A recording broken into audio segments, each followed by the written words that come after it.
திருப்பத்தூரில் அண்ணாமலை ஆதரவாளர்களின் ஆலோசனைக் கூட்டம். பாஜகவின் முன்னாள் மாநில தலைவர் அண்ணாமலை அக்கட்சியிலிருந்து தன்னை விலக்கிக் கொண்டு கடந்த சில தினங்களுக்கு முன்பு வீத லீடர் என்ற இயக்கத்தினை தொடங்கினார்.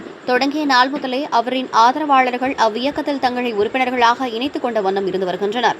அதன் அடிப்படையில் சிவகங்கை மாவட்டம் திருப்பத்தூரில் உள்ள தனியார் மகாலில் மாறுவோம் மாற்றுவோம் என்ற தலைப்பில் ஆலோசனைக் கூட்டம் நடைபெற்றது. முன்னாள் பாஜக மாவட்ட செயலாளர் சேது சிவராமன் பாஜகவில் இருந்து விலகி அண்ணாமலையின் பி த லீடர்ஸ் இயக்கத்தில் இணைந்துள்ளார். அவரது ஏற்பாட்டில் இந்த முதல் கூட்டம் நடைபெற்றது. அப்போது இந்த இயக்கத்தின் அடுத்த கட்ட பணிகள் குறித்த ஆலோசனையில் ஈடுபட்டனர். இக்கூட்டத்தில் கலந்து கொண்டவர்களில் அதிகமானோர் பாஜகவில் இருந்து விலகி வந்தவர்களாவர்.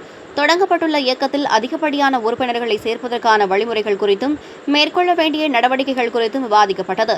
இந்த நிகழ்ச்சியில் பேசிய பெண் ஒருவர், அண்ணாமலை போன்ற ஒரு சக்தியை தமிழ்நாடு இழந்துவிடக்கூடாது, நாட்டை நேசிக்கிற அனைவரும் அண்ணாமலையை பிடிக்கும் என நிகழ்ச்சியாக பேசினார். இந்நிகழ்ச்சியில் இயக்க ஆதரவாளர்கள், பாஜகவிலிருந்து விலகிய நிர்வாகிகள், தொண்டர்கள் என பலரும் கலந்து கொண்டனர்.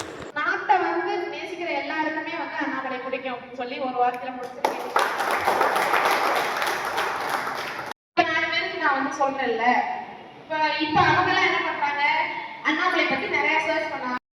இன்னும் நம்ம நாட்டுக்கு அவர் வந்து முதலமைச்சரா இருக்கிறாரு அப்படின்னு சொன்னா இன்னும் ரொம்ப பெருமையா இருக்கும். நான் இதற்கு முன்னாடி எந்த அரசியல் சம்பந்தப்பட்ட நிகழ்வுகளும் கலந்து கொண்டதில்லை.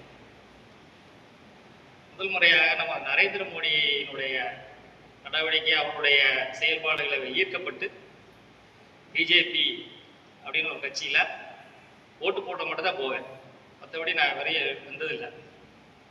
அதுக்கப்புறம் இப்போ அண்ணாமலை ஐபிஎஸ் அவர் வந்து அவருடைய பேச்சு, அவருடைய நடவடிக்கை, அவருடைய ஆக்ரோஷமான அந்த செயல்பாடுகள் இதெல்லாம் பார்க்கும்போது ரொம்ப ஈர்க்கப்பட்டேன்.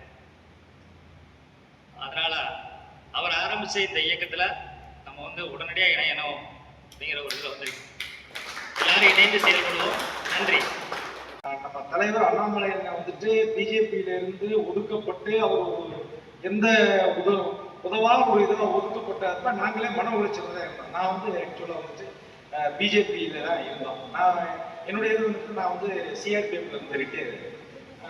அப்போ ஒரு 2 இயர்ஸ் முன்னாடி நான் ரிட்டையர் இருந்தது. அப்போ நம்ம உழைச்சோம், இருந்தாலும் பலன் கிடைக்கல. ஆனால் கூடிய சீக்கிரம் இந்த முடிவுக்கு அண்ணன் வருவார், எப்போ வருவாங்கன்னு எதிர்பார்த்துட்டு இருந்தோம். அது நடந்துருச்சு. இனிமேல் என்னன்னு கேட்டாங்க, இங்க நம்ம